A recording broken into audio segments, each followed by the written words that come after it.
Hi everybody. Been a little while since I've done this. Yeah, I got this new little, I guess you'd call it a selfie tripod. I'm not sure, but yeah. Thanks for the reminder there, Lanny. That it's been a minute, but I just haven't felt like I wanted to really. So yeah. Anyway, gratitude like always. Grateful for friendships, good friendships that always seem to be coming back to me. I haven't talked to Ben Rose in a very long time. Hopefully you're watching this, Ben. I love you. I'm always going to love you. Ben and I were friends.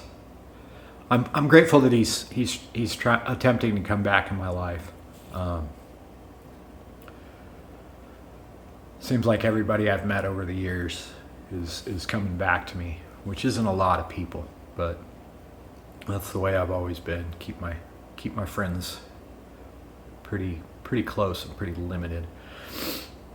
I could go into why I'm that way or whatever. I'm not going to get into it now, but yeah, he reached out to me. Ben Rose. Let me just explain Ben Rose.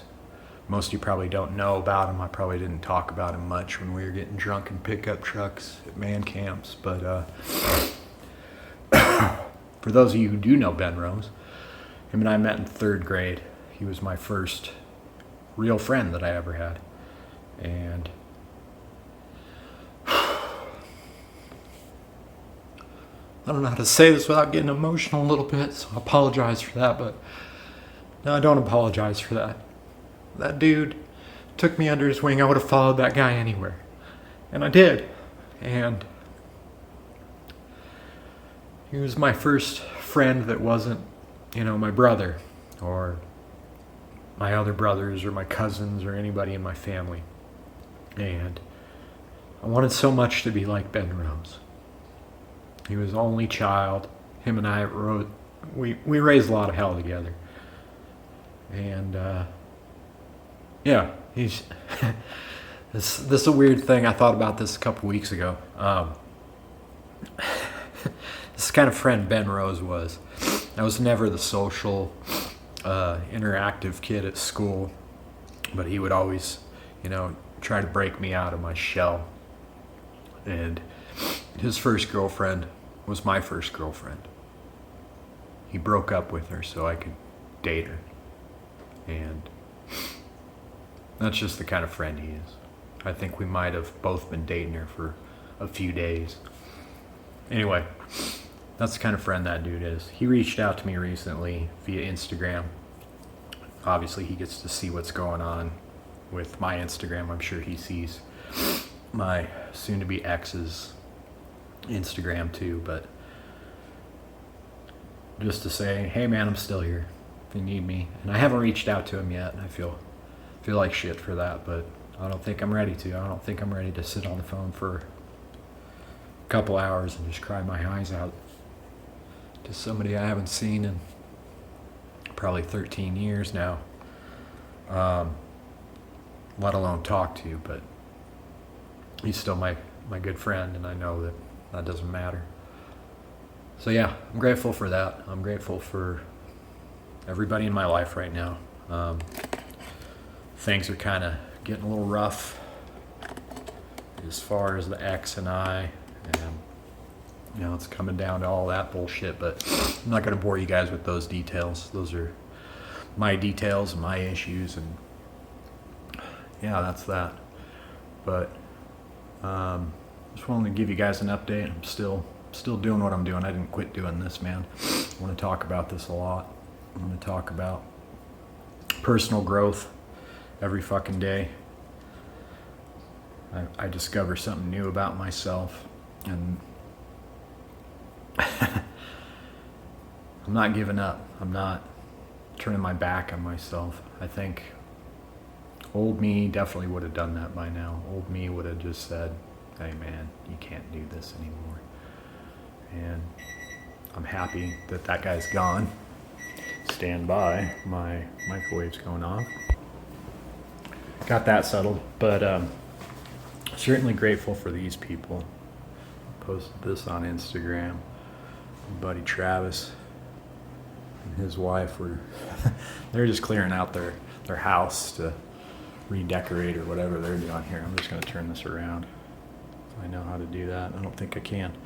Anyway, they had a bunch of posters from concerts. My buddy Travis, that one right there. You guys know how I feel about that band. But my buddy Travis and his wife, Indigo, were cleaning up, and they reached out to me. They're like, "Hey, you want a bunch of framed concert posters?" Or I can't remember exactly how they said it, but I was like, "Yes, I do." So I'm certainly grateful for those people in my life. That just brought a new perspective to my tiny little apartment here. But yeah, growing every day, man.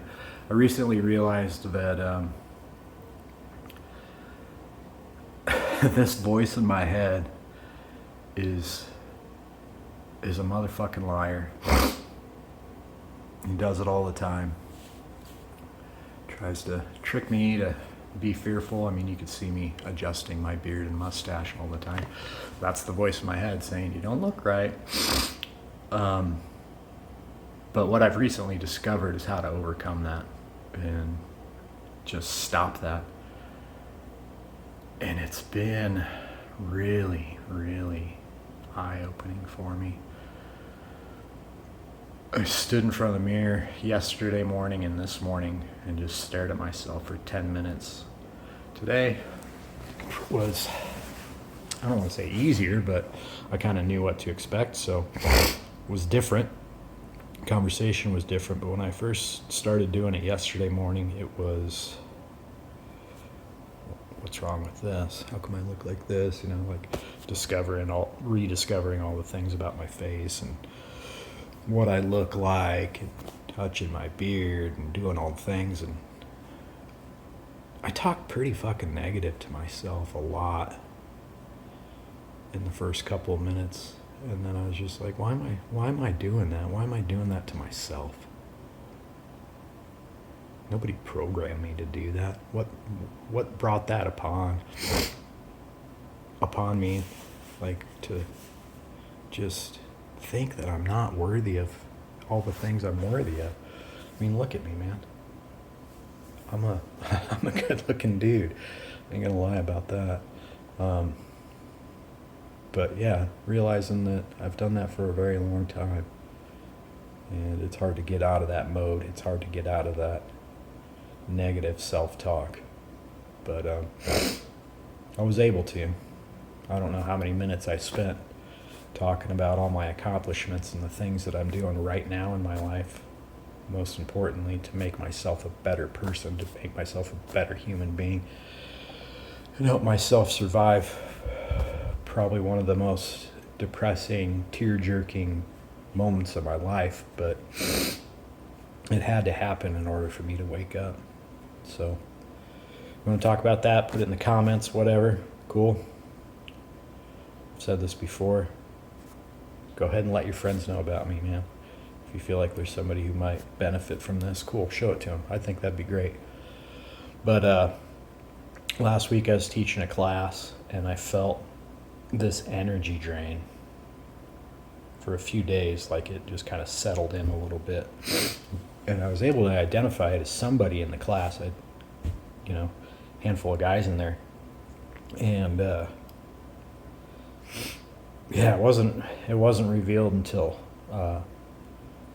Friday during the class.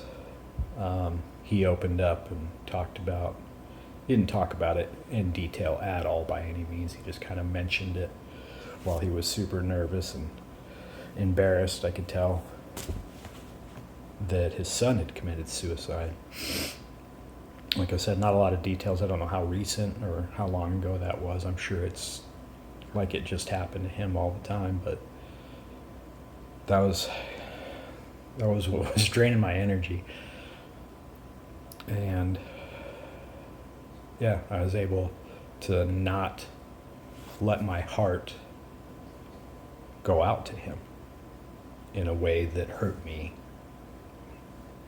And I was proud of myself for that moment. Old me would definitely would have just said, all right, we're sitting down after this. Let's go grab a few beers. Let's talk. Let me fix your problems for you. I was always that guy. But I'm not that guy anymore. And it feels good. So I think that's all I got for now. I love you guys. Continue to watch. I'm not gonna be on here probably as often. Like I said, the chaos of the next part of my life is happening right now, so I'm dealing with that a lot. So, yeah, I love every one of you out there, especially you guys that go out there and kick ass and make money for your families. Don't think that's not important, but definitely remember what's important about you. Because I would almost guarantee all of you are just doing it for somebody else. You're not doing it for yourself. So start doing it for yourself, man. Start rewarding yourself. Go to the gym every fucking morning. I know that sounds silly, but it really helps. It really helps. Once this brain is starting to connect with this body of yours, I didn't realize how important that was. So start doing it, man. If you want help, like I said, if you got an addiction you can't deal with, fucking call me if you got my number. If you don't have my number, somebody on this fucking thing will be able to get in touch with me. So, love you guys. Be safe.